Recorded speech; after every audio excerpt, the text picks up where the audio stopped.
Hello everybody, what's going on there? Welcome to our first English class here today.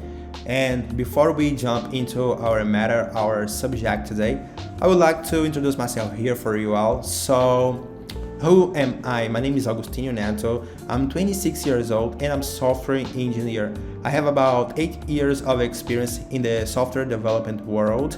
And currently I'm working with a US based company. So I would say that for the last 10 months I had been in deep contact with English culture, So our subject here today is about pronouns. We're gonna talk a little bit about the pronouns. In Portuguese, we know it as pronomes, right? So what are pronouns? Let's suppose that you would like to refer to describe something and you wouldn't like to use the self-name, the name of that thing, of that person. So in that case, you should use the pronouns. So let's move forward and let's take a look in some English subject pronouns here. So the first one which we have here today, it is I. If I'm talking about myself, about the first person singular, I'm talking about I. In Portuguese, you know it as eu. The translation is eu. Alright? So moving forward to the next one, we have you. You is the second person singular in English, And for example, if I'm talking the person who is watching this video, I'm talking about you. Alright? In Brazilian Portuguese, the translation is tu or você. Alright? You got that? That's very nice. So let's move to the next one. We have he. He is the third person singular in English. Basically, if I would like to refer to a person of the male sex in English, I'm talking about he, right? So in Brazilian Portuguese, the translation is ele. So let's move to the next one, which is she.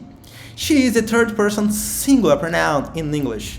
And we use that when we are trying to refer, when we would like to refer to a person of female sex in English, So in Brazilian Portuguese, we know it as ela. So next move to the next one, we have the third person singular, which is it. It is one of the most important pronoun in English. Basically, we will use it for animals like your cat, your dog. For example, if I am talking about my cell phone, I can use it. It's my cell phone. If I'm talking about my keyboard here, I'm talking about it. If I'm talking about my mouse, I'm talking about it.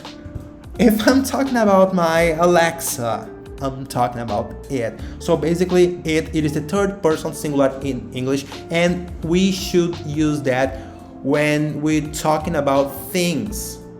Please do not use it if you're talking about a human. If you are talking about human, you should use he or she, right? Okay, so let's move forward to the next one. Here we have we. Basically, we is the first person plural in English. If I'm talking about you and I that are learning English here today, I'm talking about we. Basically, in Brazilian Portuguese, the translation is nós. Let's move forward to the next one. Okay, we have you here again, and we have you here. So basically, what is the difference between this you and this you? The main difference here, it is about when we are using some contexts. If I'm talking solely about you, I'm talking the second person singular. But if I'm talking about you all, a couple of person here, I'm talking about the second person plural, alright? So basically this is the difference. In my personal case, this is not a English grammar rule, but normally I like to use you all to refer to a couple of people. Let's move to the next one, which is they. So it sounds like they, okay? Basically, they, it is the third person plural in English. You can use they to refer to, for example, this cell phone, this keyboard, this mouse, or things, a couple of things.